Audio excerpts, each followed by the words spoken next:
MyLab Discovery Solutions, a Maharashtra-based healthcare company, has developed the first indigenous COVID-19 self-test kit. The kit was recently approved by the Indian Council of Medical Research. This diagnostic test kit, named CoviSelf, is based on rapid antigen test and can be used at home by following simple instructions. The home test involves quick checks by the company-generated mobile application using nasal swab. The test results are made available on your mobile within 15 minutes.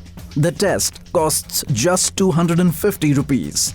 According to the company, the kit will soon be available at more than 7 lakh pharmacies in the country, and it can also be purchased online.